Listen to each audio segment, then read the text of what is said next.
नगर निगम द्वारा एक परिपत्र अखबारों के माध्यम से और सोशल मीडिया के माध्यम से मिला परसों के दिन, जिस पर शहर में नर्मदा जल की पाइपलाइन की टेस्टिंग के लिए तमाम इलाकों में जहां नर्मदा जल वितरित किया जाने वाला है वहां टेस्टिंग के लिए लाइनें बंद की जाएंगी, जिससे टंकियां नहीं भर पाएंगी, पब्लिक की सप्लाई नहीं हो पाएगी घरों की।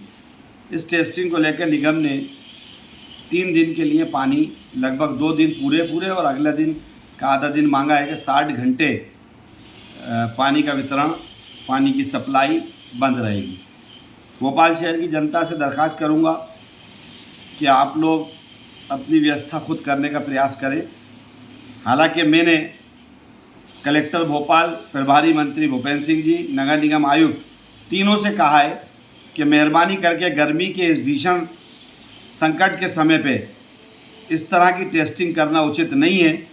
बरसात के समय पे की जाए तो उससे पानी की क्षमता कम भी होती है और लोगों को दिक्कत भी नहीं होगी। दूसरी चीज़, नगर निगम ने आज की तारीख तक ना तो टैंकरों की व्यवस्था की है।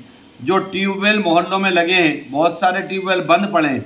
होना ये चाहिए था कि निगम प्रशासन को वो ट्यूबवेल चालू करना चाहिए था, और जब ट्यूबवेल चालू हो जाए उसके बाद टेस्टिंग की जाए, टैंकरों की व्यवस्था की जाए, टंकियों की व्यवस्था की जाए।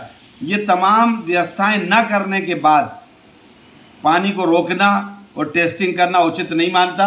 मैंने अपना विरोध भूपेंद्र सिंह जी को दर्ज कराया और उनसे आग्रह कराए कि मेहरबानी करके ये टेस्टिंग रुकवाएं। अभी भी मैं निगम आयुक्त को बोलूँगा कि एक वक्त है, कल के बजाय आप बरसात के समय में ये टेस्टिंग करें, और टेस्टिंग करने से पहले उचित पानी की व्यवस्था, जैसे ट्यूबवेल, टैंकर, टंकियां, जब ये व्यवस्था करें तब टेस्टिंग करें, अन्यथा ना करें, क्योंकि भारी 15 लाख की आबादी इससे प्रभावित होने वाली है।